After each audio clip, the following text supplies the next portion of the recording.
Chapitre 1. Un assassinat extraordinaire. Ce fut pendant le printemps 1800, alors que je séjournais à Paris, que je connus Auguste Dupin. Il provenait d'une famille illustre, mais, à la suite de revers de fortune, il n'était plus riche et vivait de façon très simple, sans luxe, parmi les livres qui étaient l'unique chose qui l'intéressait. Ce fut dans une obscure librairie, rue Montmartre, alors que chacun de nous était à la recherche du même livre, un ouvrage rare et important, que nous nous rencontrâmes. J'écoutai, fort intéressé, l'histoire de sa famille. Je fus étonné par l'étendue de ses lectures et enthousiasmé par sa fervente imagination. Je lui avouai combien sa compagnie me serait précieuse pendant mon séjour à Paris, et c'est ainsi que nous décidâmes de partager le même appartement, dans un vieil immeuble grotesque du quartier Saint-Germain, sur lequel couraient des histoires bizarres que nous ne prîmes pas en considération. Nous n'avions donné notre adresse à personne, notre isolement était parfait, et je commençais à partager avec Dupin son goût et son enthousiasme pour la nuit. Dès que l'aube pointait, nous fermions les lourds volets, allumions 2 chandelles et continuions à converser ou à lire pendant des heures jusqu'à ce que vienne la vraie nuit. Alors, Dupin et moi sortions. Nous parcourions les rues de la ville populeuse, en observant les choses et en stimulant notre imagination.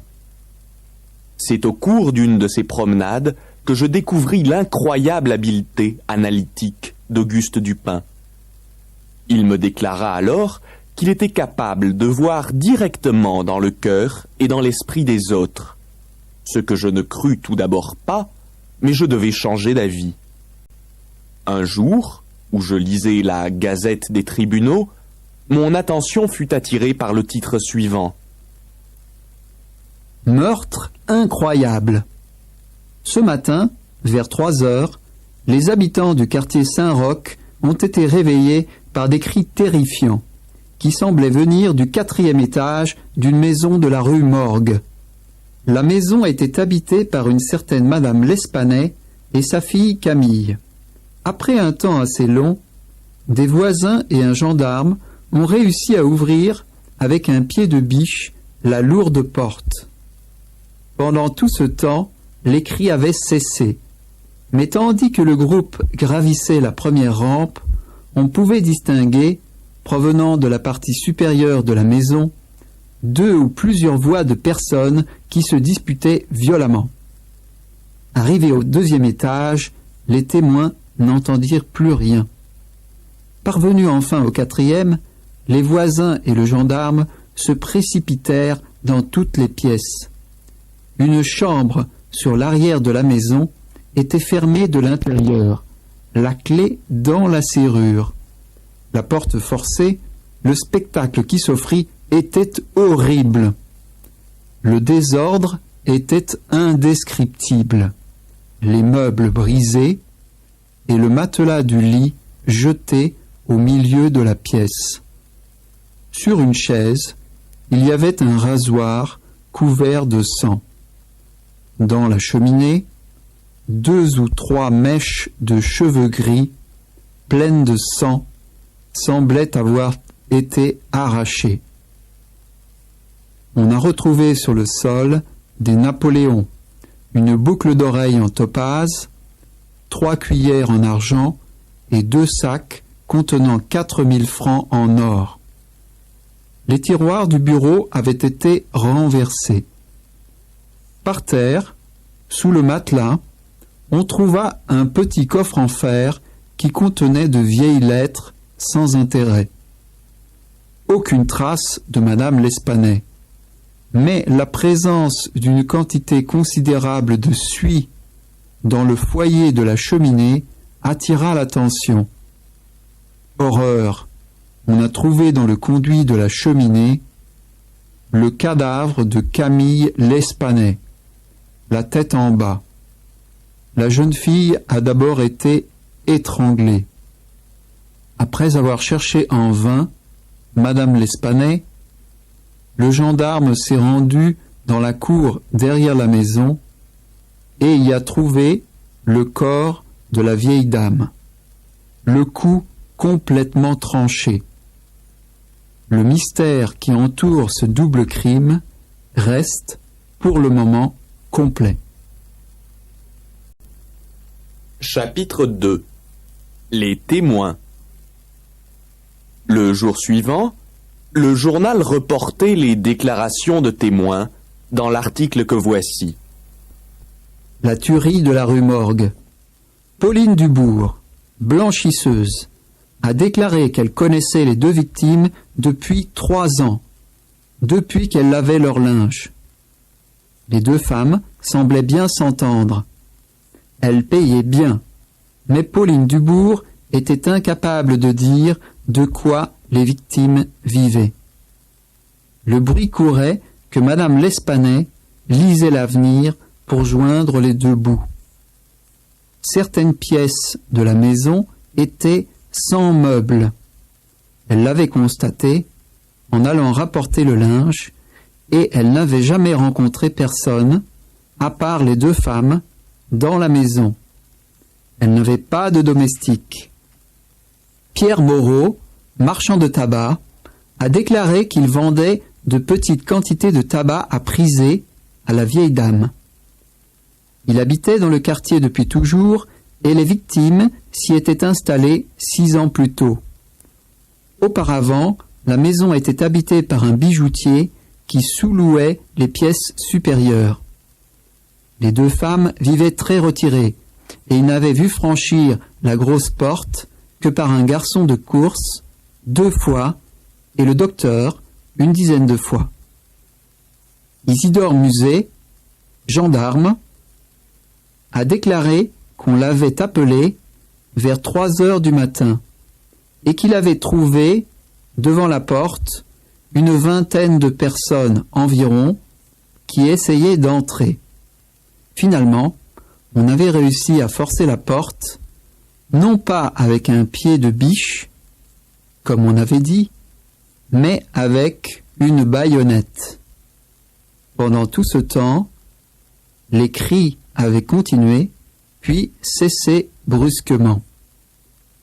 Il s'agissait de cris d'une ou plusieurs personnes, des cris terrifiés et prolongés. Arrivé sur le palier du premier étage, avant tout le monde, il a entendu 2 voix aiguës qui discutaient. Une voix était aigre, et l'autre, beaucoup plus stridente, était une voix étrange. La voix aigre n'était pas celle d'une femme. Il a entendu prononcer les mots « sacré » et « diable ». La deuxième voix était celle d'un étranger, un Espagnol peut-être. Henri Duval, un voisin, confirme le témoignage du gendarme. Mais, selon lui, la voix stridente était celle d'un Italien. Il l'a compris par l'intonation. Cela pouvait être la voix d'une femme, mais ce n'était cependant pas la voix d'une des victimes, car il avait quelquefois conversé avec elles et il connaissait leur voix. Odenheimer, restaurateur hollandais, qui passait dans la rue au moment du drame. Interrogé par l'intermédiaire d'un interprète, il a confirmé les dires des autres témoins, mais n'est pas d'accord sur la deuxième voix. À son avis, il s'agissait de la voix d'un homme, un Français. Il n'a pu distinguer les mots qui étaient aigus, rapides et inégaux. La voix était rauque et non pas stridente. La première voix a dit les mots « sacré »,« diable » et « mon Dieu ». Jules Mignot, propriétaire de la société bancaire Mignot et Fils, a déclaré que Madame L'Espanay avait des biens. Elle avait ouvert un compte dans sa banque 8 ans auparavant, sur lequel elle déposait souvent de petites sommes, mais d'où elle n'avait jamais retiré d'argent, sauf 3 jours avant sa mort. Elle avait ainsi retiré 4000 francs en or qu'un employé avait apporté chez elle. Adolphe Lebon, employé chez Mignot et Fils, a déclaré que le jour en question, vers midi, il a accompagné Madame L'Espanay chez elle, avec les 2 sacs contenant l'argent. Mademoiselle L'Espanay a ouvert la porte et pris un des sacs, tandis qu'il saluait et s'en allait. La rue, isolée, était déserte à ce moment-là. William Bird, tailleur, anglais, vit à Paris depuis 2 ans. Il a été un des premiers à entrer dans la maison et à monter l'escalier. Il a entendu les 2 voix. La voix aigre était celle d'un Français. Il a entendu distinctement les mots « sacré » et « mon Dieu ». On aurait dit que plusieurs personnes étaient en train de lutter. La voix stridente n'appartenait pas à un Anglais. Un Allemand peut-être, et peut-être même une femme. Il ne comprend pas l'allemand. Au cours d'un autre interrogatoire, 4 de ces témoins ont déclaré que la porte de la pièce où a été retrouvé le corps de Camille L'Espanay était fermée à clé de l'intérieur. On n'entendait plus rien et, quand on a forcé la porte, il n'y avait personne d'autre dans la pièce. La fenêtre de la pièce, qui donne sur la façade, comme celle qui donne sur l'arrière de la maison, était bloquée de l'intérieur. La porte, entre les 2 pièces, était fermée, mais pas à clé. La porte entre la pièce qui donne sur la façade et le couloir était fermée de l'intérieur. La porte d'une petite pièce qui donne sur la façade était entr'ouverte. Cette pièce réduite était pleine de vieux lits et de boîtes. Tout a été rigoureusement examiné. Certains témoins ont déclaré que 3 minutes se sont écoulées entre le moment où ils ont entendu les bruits de la dispute et le moment où la porte a été enfoncée. D'autres prétendent 5. Alonso Carcio, employé des pompes funèbres, né en Espagne, habite dans la rue Morgue. Entré parmi les premiers, il n'est pas cependant monté avec les autres, car il avait trop peur. Il a déclaré par ailleurs que la première voix était celle d'un Français et la deuxième celle d'un Anglais. Il en est sûr, il a reconnu l'intonation, bien qu'il ne sache pas l'anglais. Alberto Montani, boulanger italien, entré avec les premiers témoins, a assuré que la voix aigre était celle d'un Français et qu'on aurait dit qu'elle faisait des reproches ou bien qu'elle suppliait. Il n'a pas compris ce que disait la voix stridente, qui parlait vite et par saccades. Mais, à son avis, c'était du russe, bien que lui n'ait jamais parlé avec un russe. Au cours d'un 3e interrogatoire, on a appris que des brosses de ramoneurs avaient été enfilées dans les conduits étroits des différentes cheminées et qu'on s'était rendu compte qu'aucun individu ne pouvait y passer.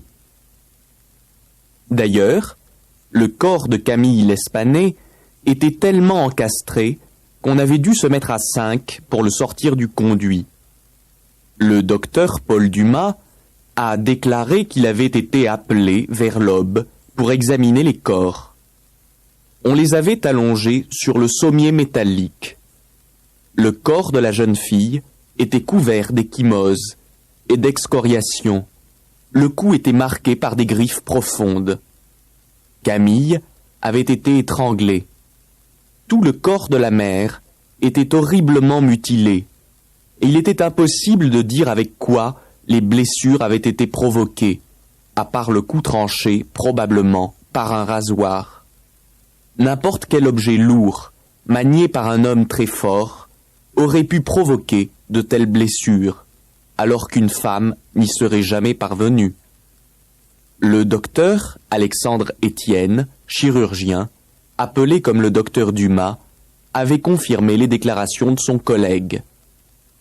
Le journal parlait encore de l'inquiétude des habitants du quartier Saint-Roch.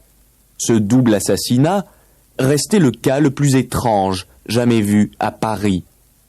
Les nouvelles perquisitions n'avaient rien donné.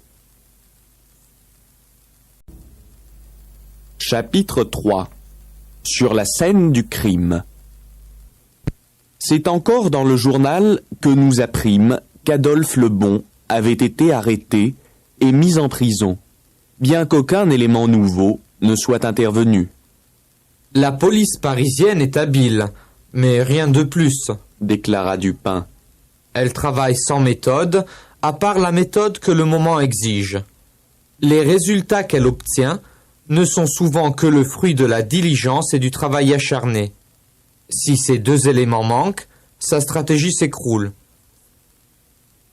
C'est ainsi que Vidocq, homme doté d'une grande persévérance et d'intuition, mais sans pensée raffinée, se trompait aussi à cause de l'intensité excessive de ses enquêtes.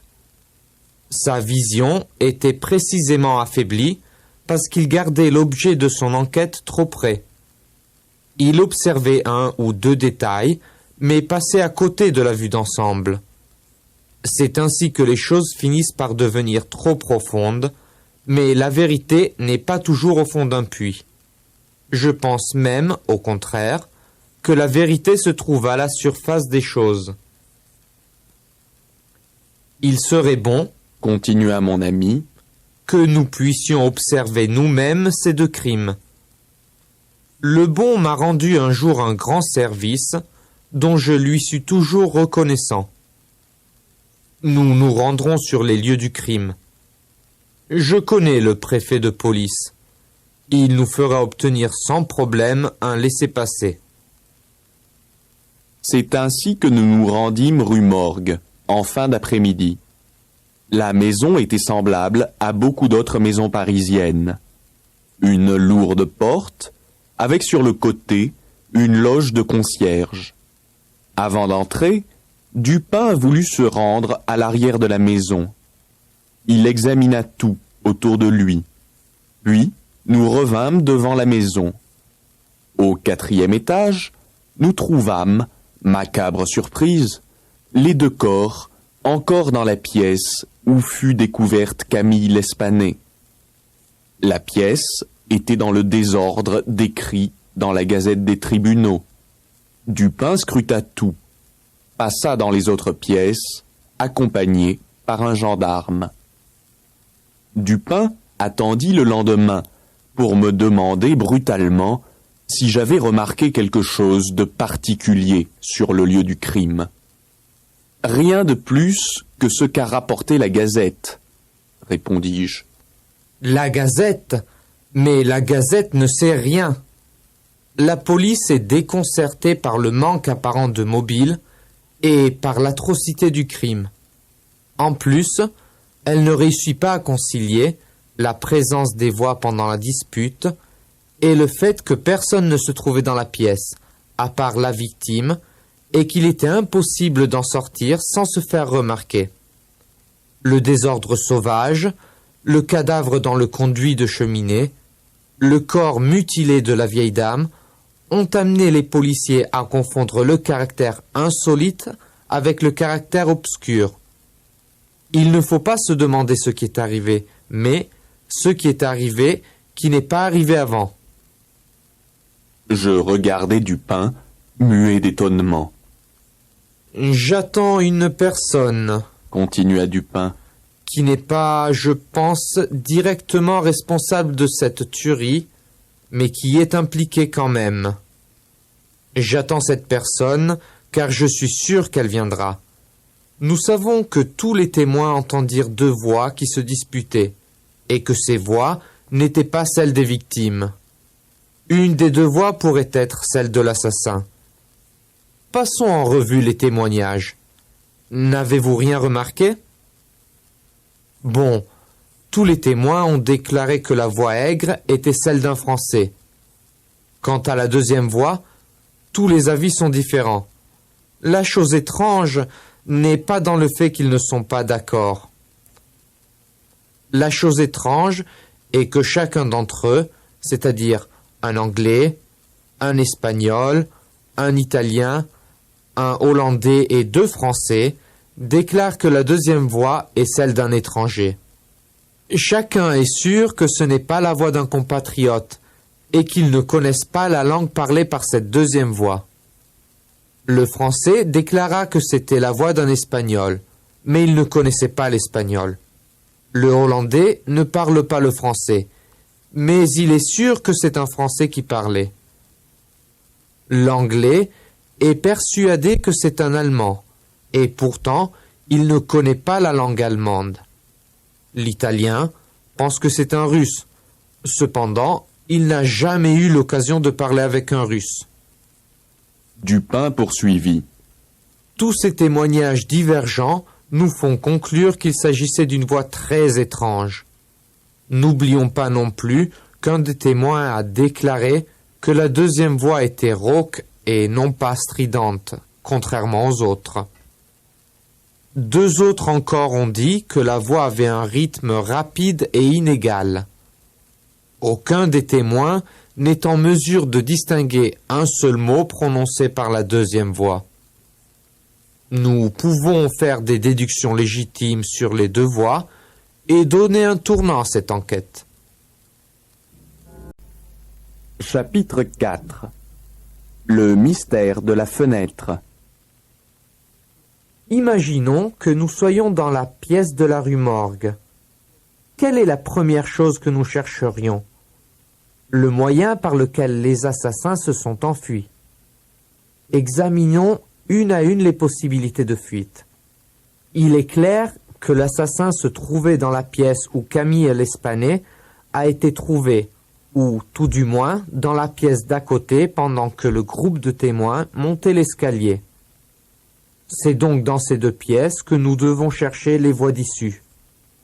La police a examiné le sol et les murs.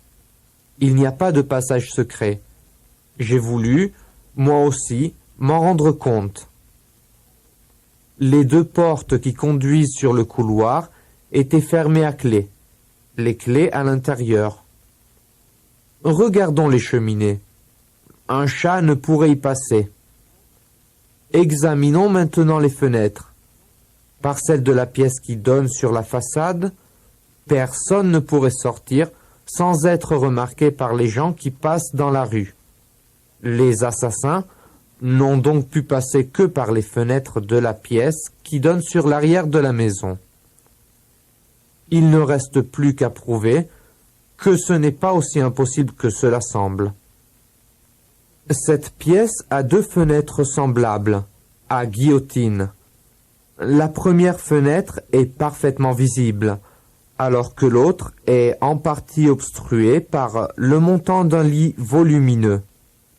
On a trouvé la première fenêtre bloquée de l'intérieur, avec non seulement le système de fermeture à ressort traditionnel, mais aussi avec un gros clou enfoncé jusqu'à la tête dans un trou pratiqué à l'aide d'un vilebrequin dans le châssis. Ceci pour empêcher à la partie mobile de la fenêtre de coulisser vers le haut. Un clou semblable est enfoncé dans le châssis de l'autre fenêtre. La police a conclu, après avoir vérifié sur la première fenêtre, que si les parties mobiles des fenêtres pouvaient être éventuellement manœuvrées de l'extérieur, il était absolument impossible d'enfiler de nouveau, de l'extérieur, les clous dans les trous pratiqués dans le châssis à l'intérieur. J'ai toujours pensé cependant que l'assassin n'avait pu sortir que par les fenêtres, et je les ai donc examinées avec plus d'attention. J'ai retiré avec beaucoup de difficulté le gros clou enfilé dans le châssis de la première fenêtre. Mais il n'en a pas été de même pour le clou en apparence semblable au premier de la deuxième fenêtre. En effet, le deuxième clou est cassé à l'intérieur du châssis et j'ai retiré facilement la tête du clou. Une fois replacée, la tête de ce clou donne l'idée d'un clou entier. La cassure est rouillée et on doit donc penser qu'elle est ancienne. Voici élucidée l'énigme de la fuite de l'assassin sorti par la fenêtre. Que la fenêtre se soit refermée toute seule ou que l'assassin l'ait refermée en sortant ne change rien au fait que la police, en la trouvant fermée, avec en plus les clous de sûreté, a pensé que l'assassin n'avait pu passer par là. Le problème qui suit concerne la manière dont l'assassin a réussi à descendre du 4e étage, le long du mur. Quand j'ai fait avec vous le tour de la maison, l'autre jour, j'ai remarqué qu'un câble de paratonnerre passe à environ 1,60 m de la fenêtre. D'autre part, j'ai remarqué que le battant du volet se rabat du côté du câble. La police, qui a conclu qu'il était impossible de sortir par les fenêtres à cause des clous, n'y a pas prêté attention. Il faut tenir compte encore de l'habileté inhabituelle de l'assassin. Rappelez-vous, nous avons été frappés par le fait insolite qu'il n'y a pas 2 témoins d'accord sur la nationalité de la deuxième voix, et qu'aucun d'eux n'a été en mesure de reconnaître un seul mot prononcé par cette deuxième voix. Ne perdez pas de vue que j'ai déplacé le problème sur le moyen d'entrée de l'assassin, sur celui de sortir. Je suis persuadé qu'il a utilisé le même chemin les 2 fois. Revenons pour l'instant à la pièce. Pourquoi l'assassin a-t-il laissé 4000 francs en or sans toucher aux 2 sacs qui se trouvaient sur le sol? Le mobile ne peut être l'argent prélevé à la banque 3 jours auparavant, et ce n'est qu'une simple coïncidence. Si l'or avait été le mobile, alors il faudrait considérer l'auteur de ce double assassinat comme un véritable imbécile qui a tellement hésité qu'il a abandonné sur le lieu du crime l'or et donc le mobile. Il faut retenir 3 points: la voix étrange, l'habileté extraordinaire et l'absence de mobile dans toute cette histoire affreuse. Chapitre 5. Hors du commun. Rappelons-nous, une femme étranglée avec la seule force des 2 mains, le corps enfilé dans le conduit de cheminée, la tête en bas. Les assassins communs ne tuent pas de cette façon, et encore moins, ils se débarrassent d'un cadavre comme ça. L'assassin devait être d'une force surprenante, puisqu'il a fallu 5 hommes pour sortir le cadavre. Et ce n'est pas tout. Rappelons-nous les mèches de cheveux gris trouvées dans le foyer de la cheminée. Il faut une sacrée force pour arracher de telles mèches de cheveux avec les racines. Puis, il y a l'histoire de la gorge tranchée. La gorge tranchée est détachée du reste du corps, et tout ça avec un simple rasoir. Vous avez noté sans aucun doute la férocité animale de ces actions. Les médecins ont parlé des ecchymoses sur tout le corps de Madame L'Espanay dues à un objet contondant. L'objet contondant est tout simplement le sol sur lequel a atterri le corps de la vieille dame, après être tombé du 4e étage. La police n'y a pas pensé, car pour elle, les 2 fenêtres étaient restées irrémédiablement fermées. Nous avons un portrait complet de l'assassin. Une habileté incroyable, une force surhumaine, une férocité de brute, aucun mobile raisonnable et une voix extrêmement insolite qui semble parler une langue étrangère à des personnes provenant de différents pays. Qu'en pensez-vous? Je pense à un fou, à un malade mental qui s'est échappé d'un asile, C'est une idée intéressante. dit Dupin. Mais les fous proviennent de toute façon de pays qui existent. Il est vrai que leurs propos sont souvent incohérents, mais ils contiennent des mots reconnaissables. Et les cheveux des fous ne ressemblent pas à ce que je tiens dans ma main. J'ai trouvé ceci dans la main de Madame L'Espanay. Qu'en pensez-vous? Mais Dupin, m'écriai-je abasourdi, ce ne sont pas des cheveux humains, Je n'ai pas dit que cela en était. répondit Dupin. Mais avant que nous décidions de leur vraie nature, je voudrais que vous jetiez un coup d'œil sur ce croquis. C'est la reproduction des marques des ecchymoses noires et des ongles qu'on a trouvés sur le cou de Camille L'Espanay. Si on applique la feuille de papier sur ce cylindre de bois, qui a le diamètre du cou de Mademoiselle L'Espanay, on a une idée de la disposition des doigts. Et maintenant, placez vos doigts sur les marques des doigts de l'assassin. C'était impossible. Les mains de l'assassin étaient trop grandes et les doigts trop longs. Ces empreintes ne sont pas celles d'une main humaine, dis-je. Lisez maintenant ce passage d'un livre d'éthologie. Me dit Dupin en me tendant un ouvrage. C'était une description détaillée du grand orang-outan du sud-est asiatique.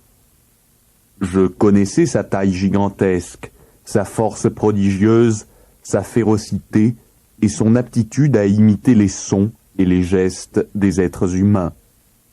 Je mesurais toute l'horreur du double assassinat de la rue Morgue.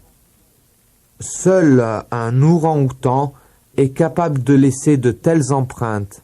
Et puis, il y a la touffe de poils trouvée dans la main de Madame L'Espanay. Par ailleurs, les témoins ont entendu 2 voix pendant la dispute, dont une était certainement la voix qui parlait français. Presque tous ont déclaré que cette voix prononçait les mots « Mon Dieu ». Je peux en déduire qu'un Français est au courant du double assassinat, mais qu'il est innocent. Il a pu suivre jusqu'à la maison de la rue Morgue les traces de l'orang-outan qui lui a échappé, mais, bouleversé par ce qui s'est passé, il n'a plus réussi à le capturer. L'animal est encore en liberté.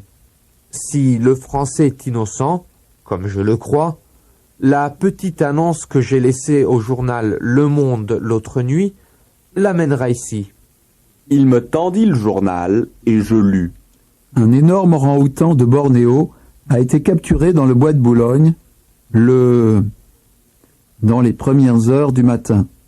Son propriétaire, après vérification, membre de l'équipage d'un bâtiment maltais, pourra récupérer l'animal après avoir prouvé, sans erreur possible, qu'il lui appartient et payer les frais occasionnés pour la capture et la garde de l'animal.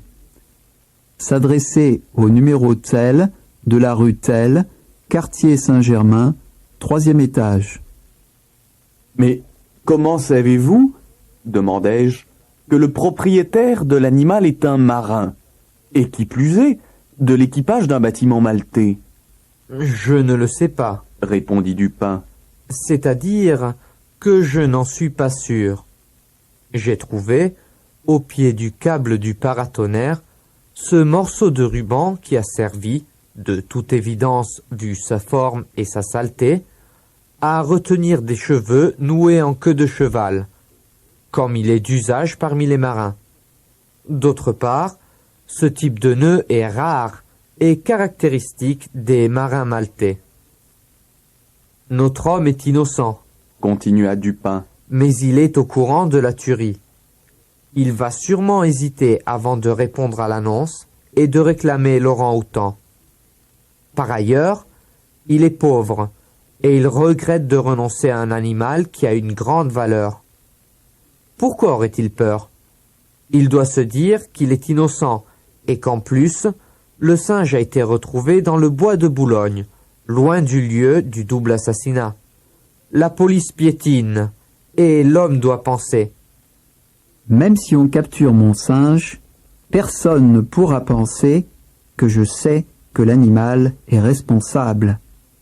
Et, même si on est persuadé que je le sais, personne ne peut m'accuser de complicité. Mais quelqu'un connaît cependant mon existence. La personne qui a passé la petite annonce et qui m'indique comme le propriétaire de l'animal. Si je ne réponds pas à l'annonce et ne revendique pas une propriété qu'on sait de grande valeur, je fais tomber les soupçons sur l'orang-outan. Il ne faut pas que je fasse retomber les soupçons sur moi, ni sur l'animal. Je dois répondre à l'annonce, récupérer mon animal et l'enfermer jusqu'à ce que toute cette histoire soit oubliée. Chapitre 6. L'histoire d'un marin. Nous entendîmes des pas dans l'escalier. Le visiteur sembla ensuite hésiter, car il redescendit des marches. Dupin alla rapidement vers la porte, mais nous entendîmes qu'il recommençait à monter.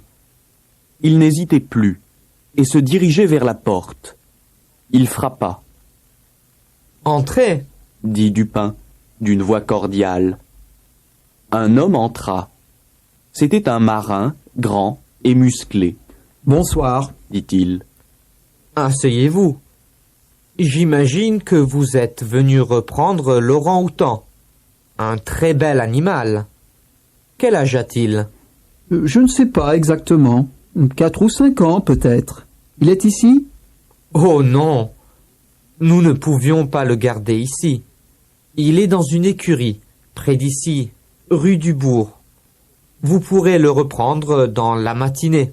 Merci, dit le marin. Bien entendu, je désire vous dédommager pour les problèmes que cela vous a posés. Ah, ça c'est aimable. Que puis-je vous demander ? Donc, voilà ce que je vais vous demander. Ce que vous savez sur le double assassinat de la rue Morgue. Dupin avait prononcé ces mots à voix basse. Il alla à la porte et la ferma à clé. Ensuite, il retira un pistolet de sa poche et le posa tranquillement sur la table. Le marin se leva, puis retomba sur la chaise, le visage blanc comme un linge. « Monsieur, déclara Dupin sur un ton doux, soyez tranquille. Je suis persuadé que vous êtes innocent dans toute cette histoire de la rue Morgue. Mais vous y êtes quand même pour quelque chose. À cause de tout cela, un innocent est en prison, et vous êtes le seul qui puissiez dire ce qui s'est passé. Je vais tout vous raconter, mais vous n'allez pas me croire. » Il demeura silencieux pendant quelques instants, puis il commença à raconter son histoire. Tout a commencé à Bornéo, où notre bateau avait fait escale. Un ami, marin sur le même bateau que moi, captura un orang-outan, mais mourut peu de temps après. Je décidai de garder l'animal. De retour à Paris, j'emmenai l'orang-outan chez moi. Une nuit, alors que je rentrais chez moi, après avoir passé plusieurs heures dans un bar avec d'autres marins, je trouvai l'animal installé dans ma chambre, essayant de se faire la barbe devant un miroir, comme il m'avait vu faire si souvent. J'étais terrifié en voyant le rasoir dans les mains d'un animal si dangereux. Pendant quelques secondes, je ne sus quoi faire. Puis j'allai chercher le fouet avec lequel je réussissais à le faire obéir. Quand il aperçut le fouet, l'orang-outan courut vers la porte, descendit l'escalier, trouva une fenêtre malheureusement ouverte et s'échappa. Je courus après lui, rue après rue, pendant longtemps. Tout était désert et sombre. À un certain moment, il aperçut, dans une ruelle derrière la rue Morgue, de la lumière à l'étage d'une maison. Il courut vers cette maison et commença à grimper le long du câble du paratonnerre. En un instant, il arriva au 4e étage, s'agrippa au volet et pénétra dans la pièce par la fenêtre ouverte. D'un côté, j'étais soulagé en pensant qu'il ne serait pas difficile de récupérer l'animal. Mais de l'autre, j'étais terrifié à l'idée de ce qu'il pouvait faire dans la maison. Je décidai donc de le suivre. Je réussis assez facilement à grimper le long du câble du paratonnerre. Mais, arrivé en haut, je ne pus pénétrer dans la maison, car le volet était trop loin de moi. Je fus horrifié par les cris des 2 femmes. Je peux imaginer la violence de ces actes, comment la vue du sang l'a rendu encore plus furieux, et comment il a voulu cacher ses actions en cachant le corps d'une des victimes dans la cheminée et en jetant l'autre par la fenêtre. Quand il s'approcha de la fenêtre avec le corps de la vieille dame, je n'eus qu'une idée: redescendre, me sauver et rentrer chez moi, en laissant l'animal à son destin. Ainsi, les mots que les témoins entendirent dans l'escalier, c'étaient vos exclamations d'horreur, ajoutai-je. Et la voix stridente, celle de Laurent Houtan, Ajouta Dupin. Que dire encore? Que Laurent Houtan a dû ressortir par la fenêtre, qu'il l'a refermée et est redescendu par le câble quelques instants avant que les témoins ne forcent la porte de la chambre. Le marin a récupéré lui-même son animal au jardin des plantes, où il l'a finalement laissé contre une grosse somme d'argent. Quant à Dupin et moi, nous sommes allés chez le préfet de police, raconter, à quelques détails près, comment les faits avaient dû se passer.